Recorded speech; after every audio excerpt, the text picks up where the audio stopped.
And one of the things that we started doing about a year and a half ago was hosting these lunch and learns. We used to do it years and years ago, and we brought them back as a way to bring our community together and address some of the needs that we see.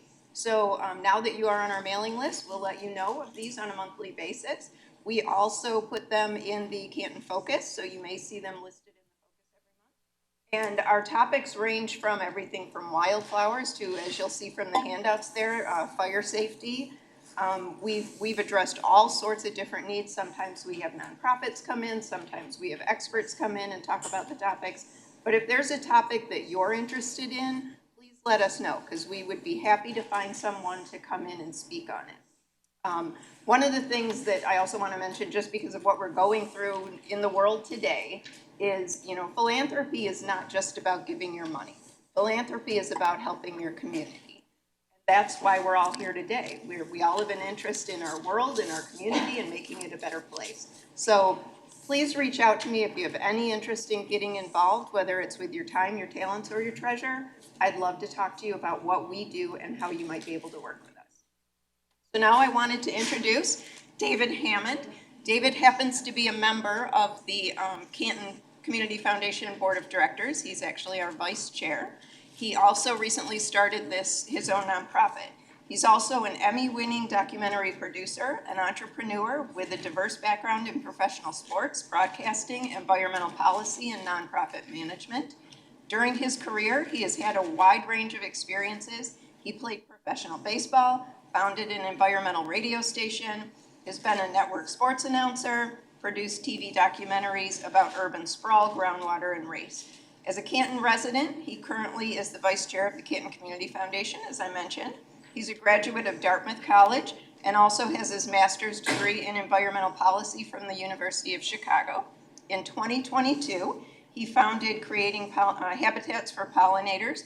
It's a nonprofit whose goal is to increase habitat for pollinating insects and animals by planting native wildflowers. So thank you to Dave Hammond. As he mentioned also, if you have any questions, just raise your hand. We'll come around. This is a very informal setting. So thank you. Thank you. Thanks, Beth.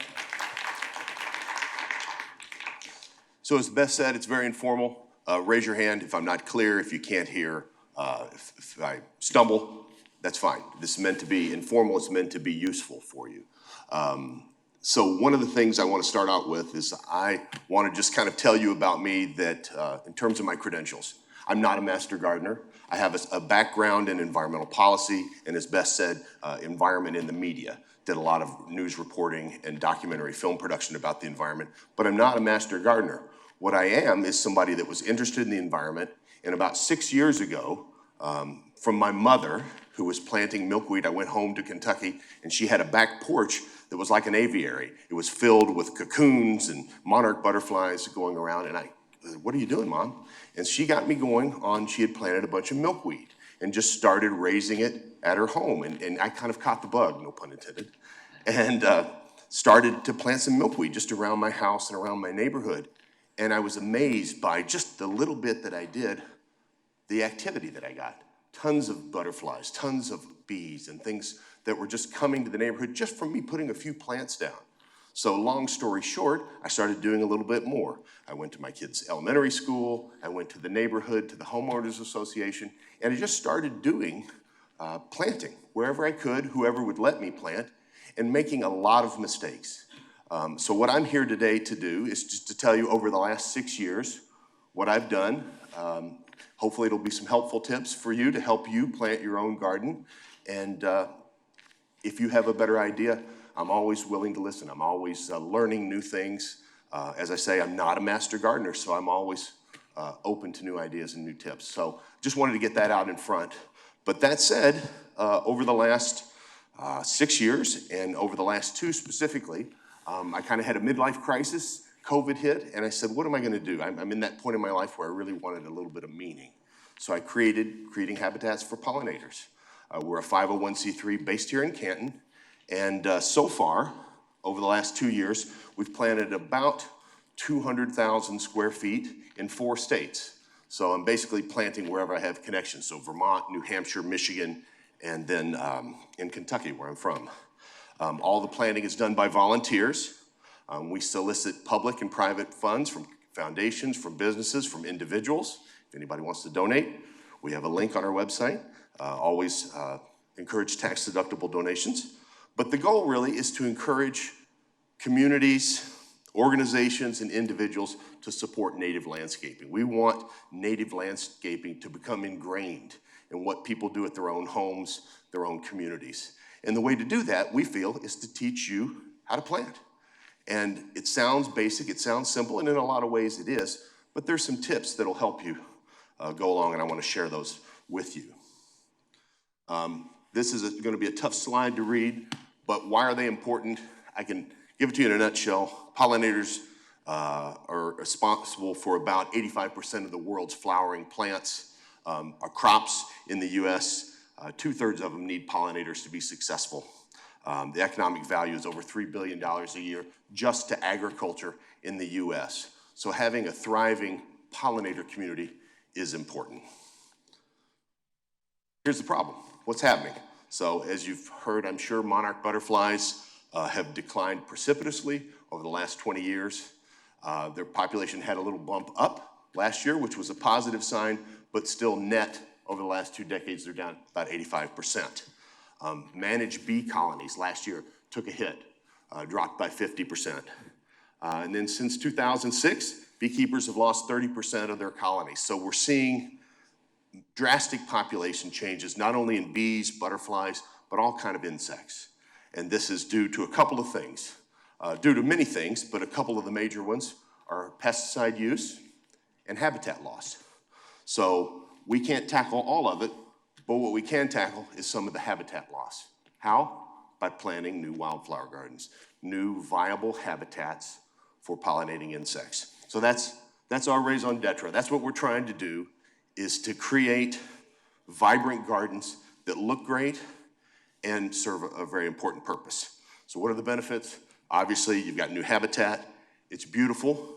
The communities that you've seen here at Plymouth, Canton, Northville, where we've planted a lot, we've got maybe 11 plantings going in those 3 communities. As you drive around, you may see them.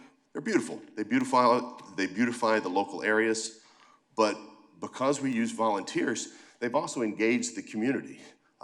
If you go out to our spot right over here, next to the public library, I was amazed this summer. People are taking graduation pictures out there. They're taking wedding pictures. Artists are sketching plants. People are engaging with the plantings, and that's happened at almost every single one that we've done. So you engage the community with a meaningful project that's it's not political. You bring different people together for a common purpose. It helps the community. Whether you're Democrat, Republican, doesn't matter. And it's not too hard individual. It's got a big meaning as we plant acres and acres over time. The impact collectively is huge. But individually, just planting your area, helping volunteer at a bigger area, it's not too hard individually. There's some things you got to do it right, but it's not too hard. And then finally, and this is the argument that we make for townships, is listen, if you give us some space, it's going to save you money. It's going to save your maintenance costs. It's going to save you having to mow. It's going to save you having to use the gas for the mowers and the time of your staff, which could be used for other purposes. So it's the proverbial win-win-win. So now, before we get started with the tips, I want to just show you, just for a little street cred for you, to show you a couple of the things that we've done to give you an idea. And these are all from here in town. Don't know why it's not working. It's kicking back and forth. There we go. So this was a retention pond. And you see these pictures here? Just kind of a crummy looking, under construction retention pond, a lot of crabgrass, a lot of just nothing in there. And this is what we turned it into after 1 year of vibrant habitat. And this is the first year. The second year, it changed entirely. These are mostly annuals that came up in the first year to hold the space. In the second year, it's been filled with milkweed. And so if you go back now, it looks different. The plants are a different height, different colors, and there's a different kind of activity of the bugs and the bees that are there. That's in Canton, in a home where this is what used to be Patriot Park. It's now Zibweiss. And you can see this is what we started with. Kind of, it was a grassy area that looked like this. They tilled it for us, and then it became this.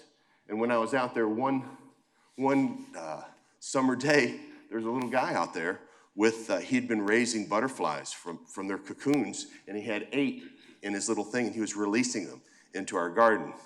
And that's kind of what I'm talking about, that engagement with the community. This family was having a picnic. It was a big production to release these butterflies. And so hopefully, you know, that kind of interaction, that kind of engagement is what we're trying to do. This is Heritage Park. This is just right over here. And what I want to point out, this is what it looked like when we started. That was over a year ago. We tilled it. Then we raked it out with our volunteers. And then it first started to look like this. Then it started to look like this in the spring. Then in the summer, it changed to that. That's the same tree. So the things that we're trying to do, the mixes that we use, will evolve over the year. From spring to summer to fall, different plants are going to come up. And that's one of the things that I'm going to talk about, why I recommend not planting just 1 or 2 things, but planting a vibrant mix, because you'll get the same area looking totally different throughout the year. This is Workman Elementary. Again, just an area, kind of a, you know, scrubby looking area. Then we fenced it off to keep the kids from running on it, planted it, and then a year later, we've got vibrant flowers. And then this, last but not least, is my house. And this is what I want to kind of show you. Our kids are grown now, but we had this big swing set doing nothing. So we got rid of it, gave it away, and then used that area to start planting native seeds in this kind of tiny little confined space. And this is what it looked like this spring. It's filling in any empty gaps. It's naturally seeding itself. It's contained. I keep telling my wife it's contained because it looks, you know, it can get a little wild. It can get tall, but it's a designated area that when you go up to this area, it's amazing to me. You can go and kind of put your face right there, and it'll just be humming with activity, just throbbing with all kinds of bugs and bees and creepy crawlies, and they don't care about you at all. They're busy buzzing to flower to flower to flower, and it's amazing just to kind of immerse yourself in that. And that's actually one of the things that we got a comment here in Canton about one of our bigger plantings is, next time, why don't you cut a path through it? Cut a little walking path. And so we're going to start to do that in our bigger plantings so people can kind of go and immerse yourself in it, because there's something to be said when the plants are this tall and you're in it, and just everywhere you look, there's just activity. You know, not only beautiful, but beneficial. So anyway, so that's a little show and tell. Now let's talk about how we can help you guys plant. Yes? Yes?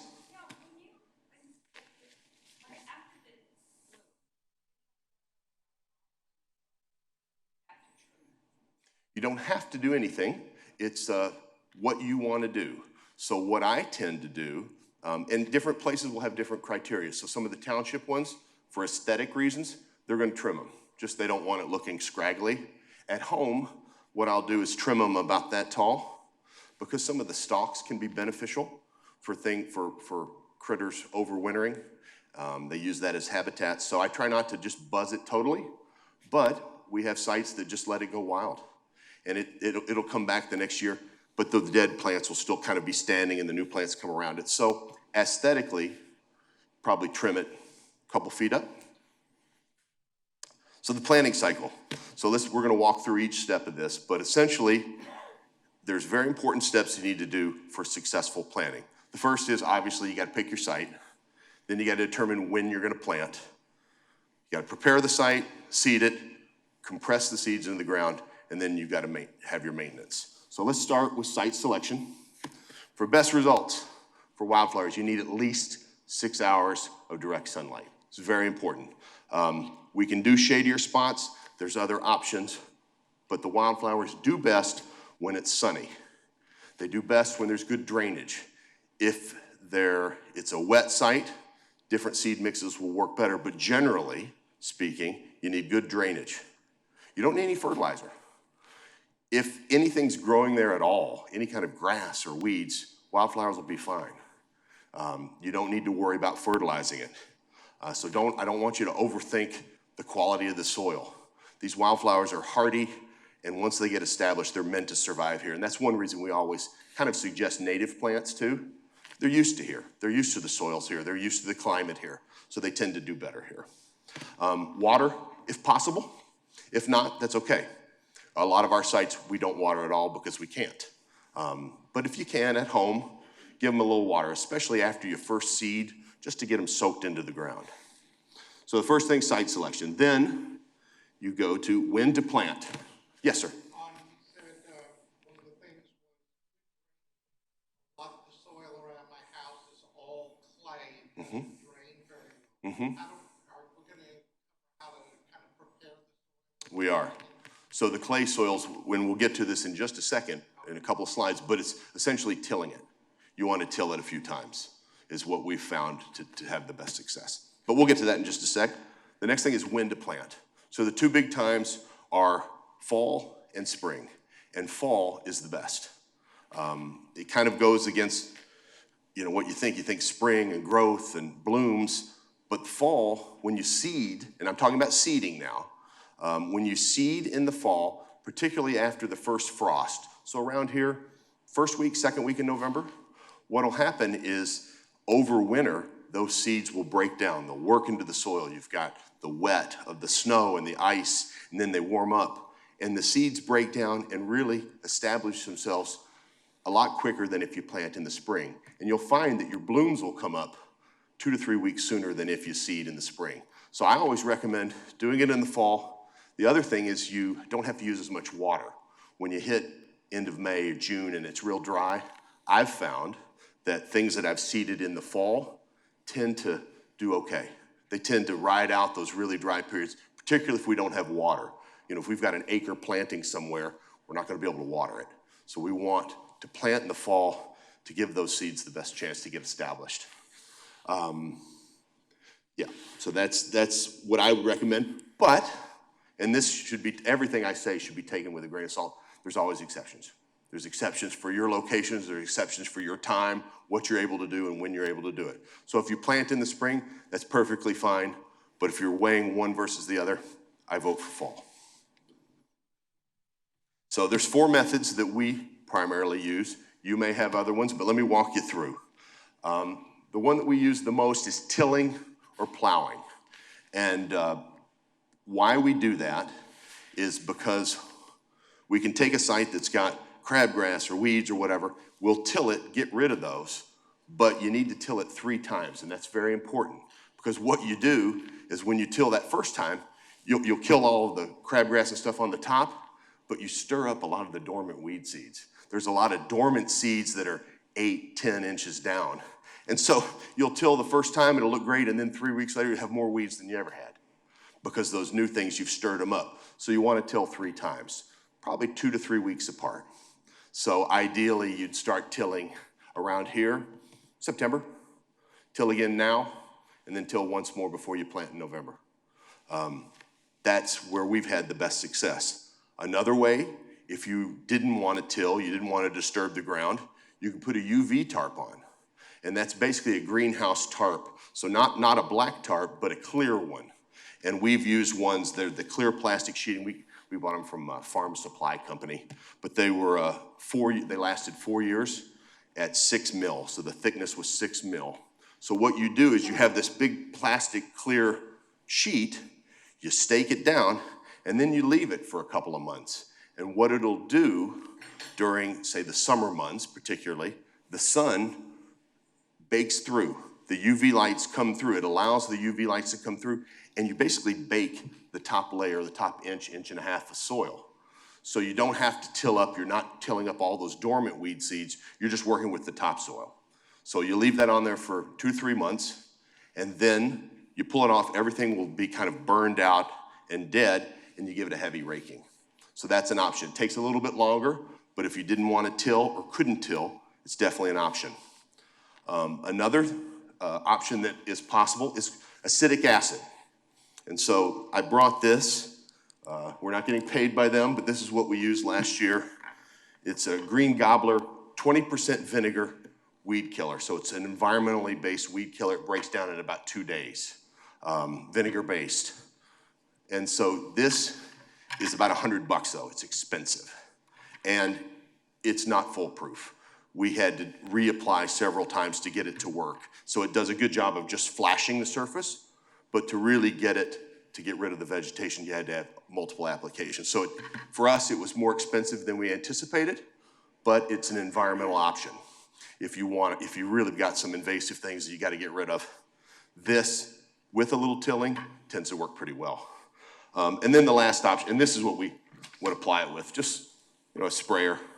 Typical sprayer, this holds 2 gallons, so 2.5 of these, and that will usually take care of it. Again, we prefer the tilling. And then the last option is an herbicide. And we're not gonna make any judgments. We tend to stay away from it. The more the science comes out about the lasting effects of the herbicides, they tend to be in the ground for about a year. So what happens is when you get rid of the bad vegetation with an herbicide, it's lingering around, so the new plants you plant, it's coming up through those plants. So again, I'm not gonna tell you not to use it. You make your own choices. We're in a world with a lot of pesticides already, but that's why we tend to try to not use it if possible. But those are the 4 ways that we can prepare a site. And again, why is site prep? Site prep is the beginning, middle, and end of all planting project. Your seeds are gonna germinate better without competing plants there. Grasses and weeds are always gonna do better than wildflowers. So you really wanna get rid of them because they'll choke them out otherwise. They're hardy and those grasses and weeds are tenacious. They need good contact with soil, plenty of sunlight. We talked about that to get their roots. What we're trying to do is get those deep roots established. Once those roots are in place, then you don't have to plant every year. They get established and they just come back every year. And that's kind of what our goal is. And loosening that soil, the clay soils that we talked about, a couple of people asked about, loosening that up with 3 times tilling tends to help that a lot. And then in red, do not do this. Do not, and I just saw some spots when I was walking in where it looked like the city was reseeding some grass ears. Do not just throw the grass out there. It's not gonna work. It's gonna wash away, it's not working into the soil, and you're gonna waste your time and your money. You gotta work it into the soil. Seed selection, that's our next step. What kind of seeds are we gonna use? You need to determine what your goals are. Do you want something that's tall, short, what colors? When do you want them to bloom? How do you want them to look? Do you want it wild looking? Do you want it manicured looking? These are all things that you need to decide. But whatever you decide, we can find a seed mix that works for that. What we do in our mix, in the seeds that I passed around earlier, we use a blend. We make our own blend of 70% native perennials and biennials, native to the Michigan area here, and then we do 30% annuals. And the reason we do that is because the annuals, they're hardy, they're pretty, they come up quick, they keep the weeds out, they look great. So you do this planting project, the flowers come up, people say, oh, what a great idea. Pollinators don't care whether they're annuals or perennials, but the annuals hold the space because the perennials take about 2 growing seasons to get established. So we're essentially just buying time with 30% annuals, give us coverage, hold the space. Next year, a whole different flower mix comes up as the perennials get going. So that's our strategy, is 70-30. You have to decide whether you want to do native or non-native. We tend to try to do native whenever possible, just because the flowers work better. They last longer, they get established quicker. Blends versus individual plant seeds. I tend to go blend. I would recommend blends because if you look at the sheet that we passed around and you look at the bloom times, a good mix is gonna take you all through the season, spring, summer, fall. And your same area is gonna look different all year long, so it's dynamic, it's vibrant. So we always tend to go with blends. They also give you a better chance for success because any of these blend seed mixes might have 25, 30 seeds in them. So what we've found is that each individual area, so your home versus your home versus your home, they're all in Canton, but they're all gonna be different. There's gonna be something that likes your particular area best. So if you do a blend of 25 or 30 seeds, something's gonna like it there. It might be different than your house versus your house, but doing that mix gives you a better chance to get something established. And then finally for us, we use a company, we've used two. We've used the Michigan Wildflower Farm, which is up in Portland, Michigan. And then we've used AmericanMeadows.com more recently. Michigan Wildflower Farm are great people. It's a mom and pop operation. They're out there harvesting the seeds. They're expensive, is the bottom line. They're really expensive. We went to AmericanMeadows.com, which is based in Vermont. They're pesticide-free, non-GMO, no neonicotinoids, and then no fillers. You know, when you buy stuff at the big box stores, your seed mix is gonna have a lot of filler in it. So we want 100% seeds. So for us, AmericanMeadows.com, we're not sponsored by them, we don't get any money from them, but we found their seeds tend to work best for us for the price. We can buy literally 5 times as much seed as some other sites. So, but you make the call, you may have your local nursery that you like, but that's who we use. All right, we're seeding. Do not overseed. This was the mistake I made my first year. More seeds has gotta be better, right? More seeds is more flowers. No, what more seeds does is choke everything out and you don't have any blooms. You have a lot of just weedy looking things that don't impress at all. So don't overseed. 1 pound of seed does 1,000 square feet. So 100 by 10. I passed around that seed bag. Who has the 1 pound seed bag? Anybody? You mind holding it up? Oh, here. There was a, you got it? Yeah, there it is. Toss that up to me. Thanks. So this, oh, I'm so sorry. This is 1 pound. This is 1,000 square feet, 33 by 33, 100 by 10. A big area is only 1 pound of seed. So do not overseed. If you've got 500 square feet, do 1/2 pound. It's a linear formula. So if you're doing a small area at your house, say a couple hundred square feet, cut to a quarter. A quarter of this is gonna be just fine. And then just to give you an idea of the prices, pound of seed, usually about 70 bucks. A quarter pound of seed, just under 30 bucks. So we're not breaking the bank, but know your size of your location first. And you can do that by walking it out, by using one of those rollers, which I have one in the truck, I forgot to bring it in, but get an accurate measurement. So get an accurate measurement of your site, then you can do the square footage and buy the right amount of seed. The next thing we do, which is also very important, and I learned in our second year, was to use sand. You say, sand? Why would you use sand? Well, because when you just spread a pound of seeds and you try to spread it over 1,000 square feet, you don't spread it very well. You just put too much in one area and then you run out before you get to the end. So what you do is you mix it with sand, just plain sand. $5 for a 50-pound bag. Just cheap, buy it anywhere you want. It's inert, and what it does is when you spread it, you mix your seeds, you mix your sand together, and it's a carrying agent. It helps it spread more evenly. Just by mixing it with the sand, you'll take your seeds and spread them evenly. So that was critical for us when we learned that tip, because we were finding that all of our seeds were clumping in areas because it's hard to spread over a big area. By adding the sand, you'll spread it evenly. I would do it twice, do it vertically, then do it horizontally. So when you have your cedar, you can do a push one. I really like these shoulder ones. You put it on your shoulder, and then you run the crank. And it spreads nicely, holds about 20 pounds. But what I do is set it on a low setting, maybe a 2 or a 3, and go vertically. Then you kind of look and see, okay, I can go a little higher when I go vertically, but you want to go over it twice to get a nice even spread. And based on your spreading habits, your cedar, it'll differ. So you need to find out your individual machine, what works best. And then last, again, what we learned over time, compression. Compression, compression, compression. If you've got a small area, you can walk on it with your boots or put a piece of plywood down and stomp it like that. If you've got a big area, you're gonna need one of these guys.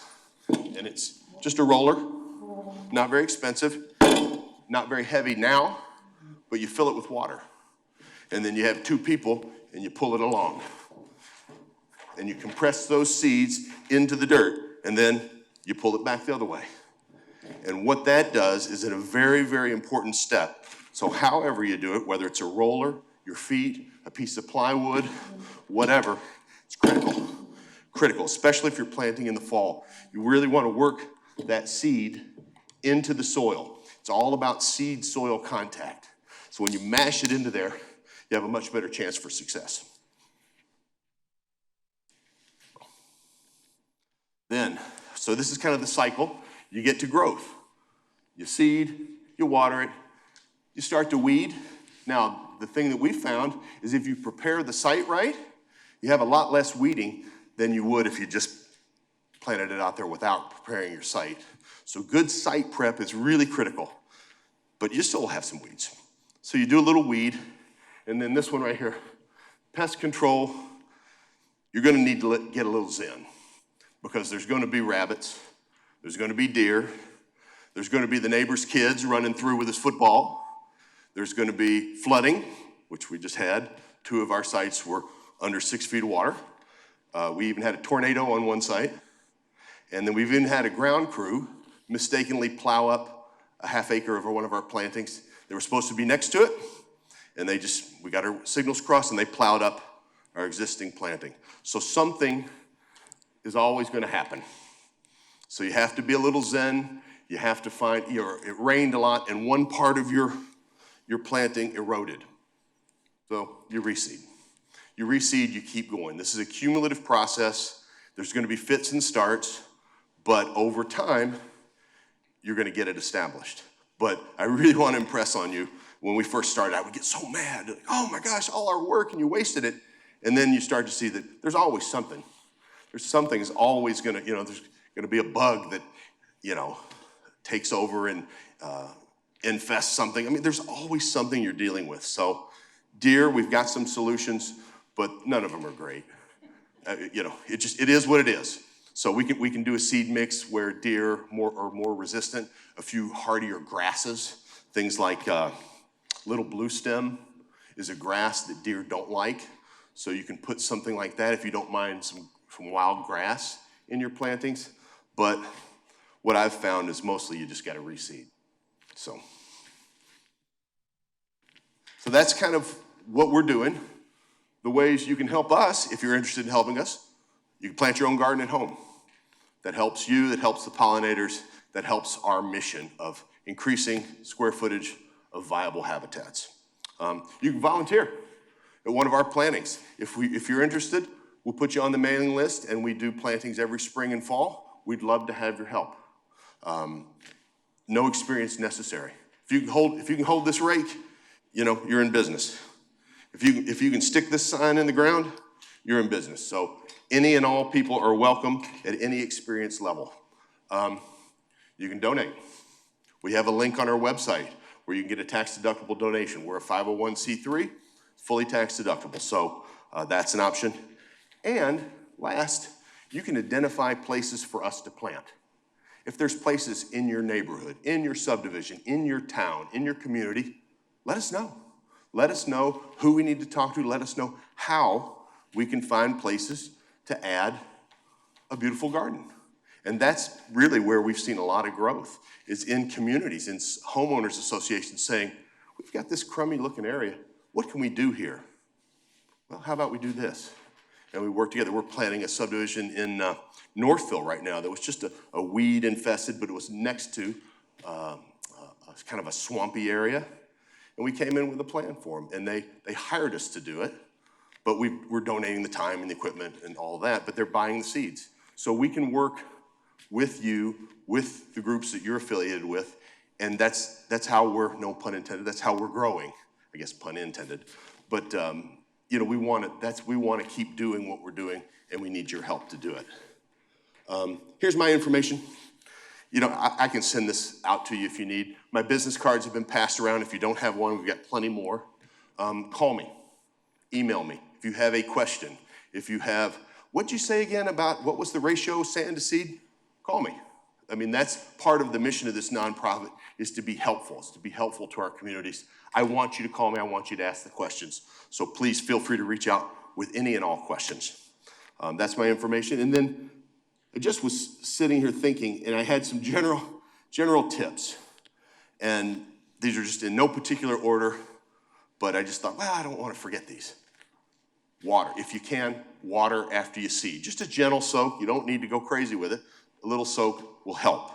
Then in the spring, when they're getting established, if you can, water them until they get about that tall. Once they get that tall, they're good, unless we have a huge drought. But generally speaking, if you can give them a little bit of water, that makes a difference. After you use your compression, do not cover them up. Do not put hay on them. Do not put things on them. Let them be exposed to the sun, the wind, the birds. The birds are going to come get theirs. It's okay. Literally in a seed mix of that, there's 300,000 seeds. Birds aren't going to eat that much. At least we've found so far that's not a major issue. So you don't need to cover it. It's better to have that exposure to the sun and the elements. Weeds. So this is something that I always have to check myself, because a lot of these flowers look like weeds when they come up, and you want to just pull them. Let it be. Let it be. My advice is let it be. Let it be till they flower and you're sure, because a lot of them really look like weeds and you're going to really want to pull them. Don't. You're going to be pleased that you let it be, and you're, oh my gosh, this is a flower X. Along with that, get a free plant app if you don't have one. I use PlantNet. It's a free app. You can, if you're not sure, take a picture of the flower and go, is this an invasive species or not? Well, I'm not sure. Take a picture. So a free plant app would be highly. PlantNet is the one I use, but if you Google free plant ID apps, there's 20 of them that'll come up. So find the one that works for your phone, for your interest level. But PlantNet is the one I use. Again, we talked about this before. Prepare for damage. Prepare for bad things to happen. It's going to happen, but that's part of the therapeutic value of these gardens, is working through, finding a way to ultimately make it successful when part of your planting goes haywire. If you had somebody asked before about the mowing, I tend to cut most of the smaller ones in the fall. But I just found out that people are recommending doing it in early spring. So February, lets it be over the winter. It just depends on what you want it to look like over the winter. But once you cut in the spring, it'll spur on new plant growth. So you probably want to give them a little cut if you can, but not too low. Foot and a half is kind of the ideal area. Talked about the walking path for large areas. Consider making a walking path. We did these big chunks of half acres, and people were saying, well, this is great, but we're stuck on the outside. So now we're adding, a little winding path in the middle. And then finally, learn from your mistakes. You're going to make a ton of mistakes. I've made a ton of mistakes. It's okay. Learn from it. If you're confused, ask somebody that's done it before. They'll help you. And if they don't know, they'll send you to somebody that knows. So that's what I've got. That's my presentation. So now, if you have some questions, I'm happy to answer any and all questions. I've got a mic here. We've got some people on Zoom. So if I could ask you to just pass it around. Oh, well, there we go. Nobody on Zoom. All right, so we have a question. Yeah, Bob. Yeah, what do you think about planting? Planting on a slope is great. The thing you'll have to worry about is erosion. So you'll want to compress a lot. And if there's a water flow that comes there, you may want to put a little barrier near the top of it just to help you out before they get established. Once it's established, you'll be okay. But hillsides are great if they don't get water flowing through them all the time. So yeah, the compression is important. Yes? You had mentioned at the beginning that you did a contained wildflower garden at your home. Mm-hmm. How do you do that? How do you keep it from spreading into the neighbor's yard who really don't want it or something like that? Well, I don't worry about the neighbors. I worry about my wife. We have a border. Put a border around it. Yeah, just literally, we've got, we use the border that was the playground set border. But you can use anything you want. And then you're mowing your yard in the normal places, so nothing's getting established. Seeds will spread into your yard, but your normal mowing takes care of that. So that we haven't found it's a huge issue. We had one person, we were doing a planting, actually this is in Northville, and one of the neighbors said, well, I don't want, your plants, seeding into my yard. And I said, well, it's already covered in weeds and invasive species. They've been seeding into your yard already, so it's nothing new. But yeah, just normal mowing will take care of that. Huh? Yes.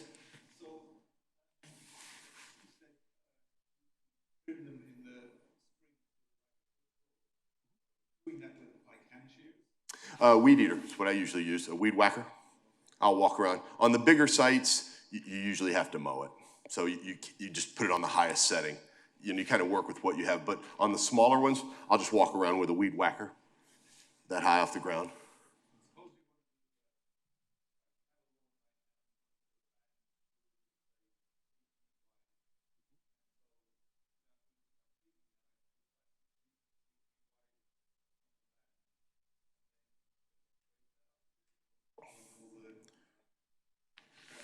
Yeah, it's not really the ideal time for the plastic sheeting now, because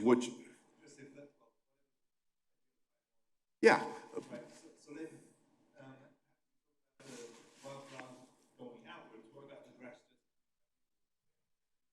Anything, or you just accept? Your call.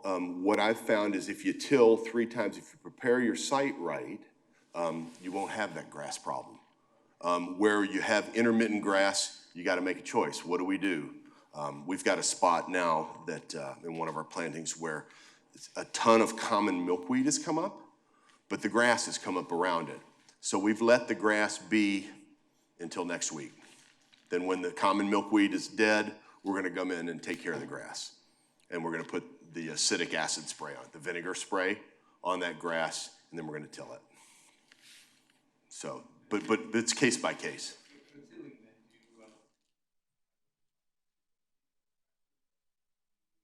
No, I've got one that I push behind. For our larger sites, we use local farmers or parks departments have been kind enough to work with us and help us with the big equipment. But at home, on the smaller ones, a couple thousand square feet, I'm out there with the, that guy. And then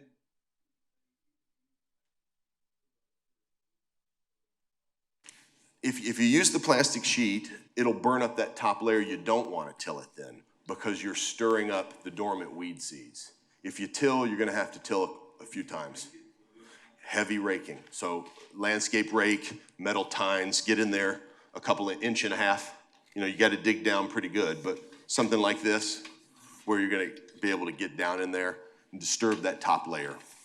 So that's the advantage, is that you don't have to till and you don't want to till because you're killing all the stuff in that top layer, and then you're just letting your seeds get established there. Yes?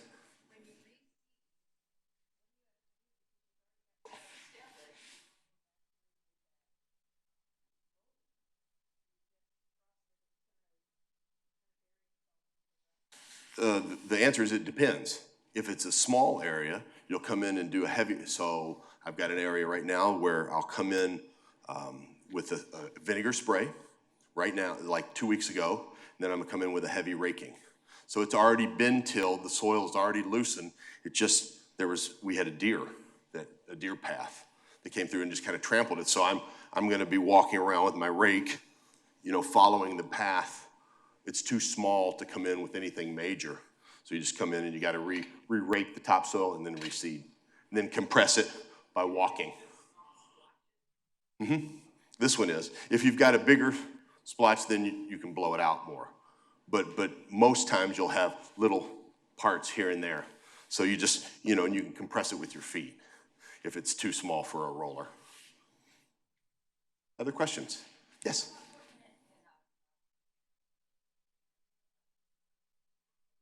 Put in what in a container? I'm sorry.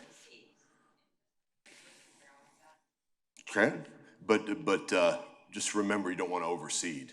So, I mean, you're really gonna have a tiny, if you put a ton of seeds in there, it's just gonna be a clump. So you wanna look at your square footage and really, I mean, it's gonna be disappointing how little seeds you use for a whiskey barrel. I mean, it's gonna be a tiny thimbleful. But yes, of course you can do it. Yes, I got two questions. sure. Number one, how long do the seeds? I, 1 pound and I only got 1,000 square foot, that's 10 years. No, I don't know how long they last, but we've stored them up to 2 years and they've been fine. Cool and dry. That's cool, dry. As long as they're cool and dry, I put them in our basement at home. I literally have bins that I just take down to the basement, and they've been fine. Okay, do you have the plastic or you? Depends if I've opened the bag. The bags are like plastic canvas bags they come in. So if I haven't opened the bag, I'll just take the whole bag down there and store it. But if I've opened it, I'll put it into a kind of a plastic container, just dump it in there, seal it, and then take it to a cool, dry place.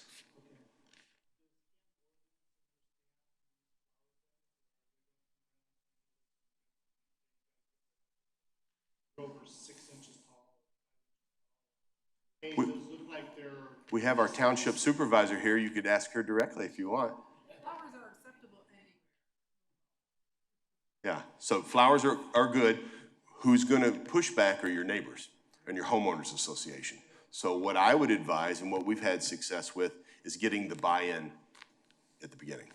Say, hey, I just wanted you to know we're doing this project. It might look a little wild, but here are the benefits. And it's allowed, it's okay, they're not weeds, and it's serving this purpose, and you can give them this, it's gonna increase their home value. So I can say anecdotally, the homeowners associations that have used us and allows us to do plantings, most of them have added it to their promotional materials. Oh, tour our beautiful butterfly garden. It becomes an asset for the entire community. So don't let anybody tell you it decreases the home value. It doesn't, but they need to know what it is. It's not that you just decided to let your yard go crazy. So I would get the buy-in ahead of time, but that's who's gonna be the battle, not the city. It'll be your neighbors and the homeowners association. Yes? I live in a condo complex. Can, or do you?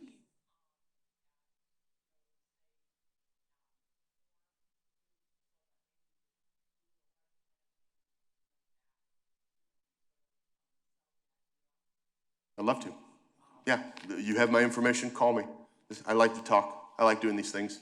It fits our mission, it fits the mission of what we're trying to do, so I'm happy to come talk to your PTO, to your homeowners association. We did a presentation at the library the other day with kids. We were doing student science, so we were doing how to look, one by one grids, see what kind of flowers, what kind of insects, so yes, 100%. Yes? In areas of heavy clay, is it worth it to good soil? Was anything growing there before? Grass. Then no, you don't need to. If something was growing there before, that's kind of the tell. If something was on the site, wildflowers will be fine. But you'll need to till it to get rid of the grass. But the soil will be okay. Yes?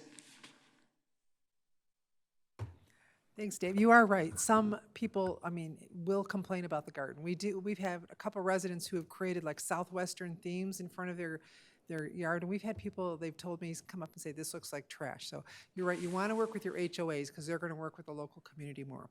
But I also wanted to thank you because we have so many compliments from your gardens, across the street there and at ZBUS. And I know with 137 acres, we'll probably have a lot more room for you to do this, but people love it. So thank you very much for pushing this in Canton. Thank you. Oh, you're welcome, and thank you for giving us the opportunity. Canton's been a great partner for us. I live here, and so it makes sense to start here.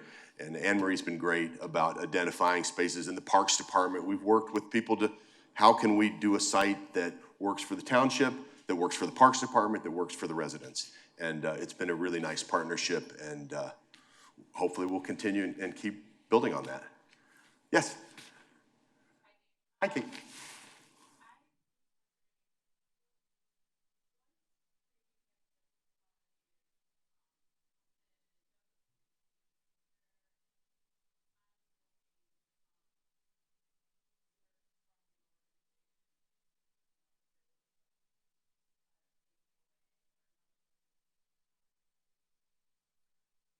Yes and no. You're looking at the whole bureaucratic structure of creating habitats for pollinators right here. So there are some limitations to how many places I can be, but we try to help. We are always available after we do a planting to consult, like, hey, we're having this problem, or hey, this has happened. And we come back frequently to remedy, particularly reseeding. In terms of the maintenance, we do some of it. We'd like to get buy-in from whoever brought us in, from the school, from the homeowners association, from the township on the maintenance part. It's just me. So I will help if I can, but ideally we work together to kind of keep the maintenance going. And then the beauty is, if you really get it established, 2 years from now, it's idiot-proof. It just does. It just goes on its own. If areas need reseeding, the plants reseed and fill in the areas naturally. So if you get the right seed mix, once you get it established, it just kind of does. And it does really beneficial stuff without a lot of oversight. So that's the beauty. It's idiot-proof if you get it established. Yes? If I told you what my Sure. Send me a picture. And tell me, the key thing is the sun. How much sun does it get? And yeah, send me a picture and we can talk about it. Yes, Steve. Hi, Dave. Hi. Going back to the question about the township it's very pro-environmental right now, and so we've passed ordinances. I'm on the township board. One of our trustees right here. The most recent one was a no-mow May, was it? Or, yeah, we haven't yet? All right, we're working on that one because that supports bees and other important insects. So we're still working on that one. So if we need to pass ordinances to support you, let us know if there's things that we can do.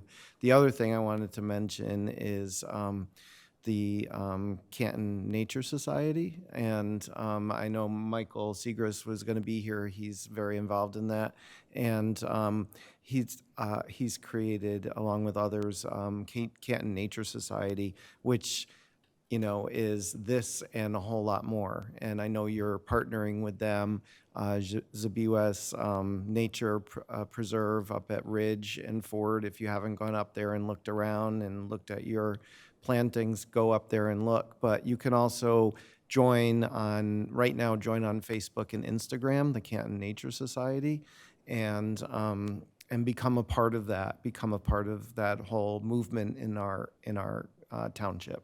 So I recommend you do that. Yeah, you're right, Steve. There really is a movement. You can kind of feel it, and they've been great about bringing us in, getting us involved, and I want to get involved with the projects that you're interested in as well. I mean, that's how we make this successful, is that we kind of learn and work with each other and really develop some vibrant, working projects. So we're open to any and all ideas. So if you think it's a crazy idea, reach out. It might not be as crazy as you think. So we got time for one more question, if anybody has one. Otherwise, yes? Are we gonna get a link to your PowerPoint? I'm going to send it to you. I'm going to email it. If you're on this list, if you don't have your email, please give it to us if you want it. Otherwise, we'll just send it out to everybody if that's okay. We did record this.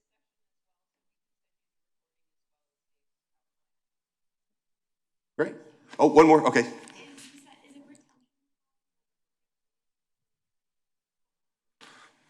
There isn't a perfect place, but they're a good place. They're awfully good. There's, the groundwater is close by. They're usually wide open, and they usually look pretty crummy. So you can do a little that really people think, wow, what a great project. I'd love to try to L-shaped community. The trick for us is if your homeowners association is a nonprofit. If it's a nonprofit, our mission allows us to work with you gratis. If you're a for-profit or it's a private homeowner, we can still help you, but you have to pay for the supplies. Okay, so I should have them reach out. No, I mean, you can be the conduit, but just speaking wise, if it fits our mission, we'll pay for the seeds if it's a nonprofit. If it's not, if we have the budget and the funding. But 100%, reach out and send me pictures and let's talk about it. Okay. All right, well, thank you all for coming. I hope this has been useful for you. If you'd like some seeds to take home, I've got Ziploc bags and I've got a 70-30 mix that I did last night of native seeds for here. If you're in the community, happy, and if not, that's okay.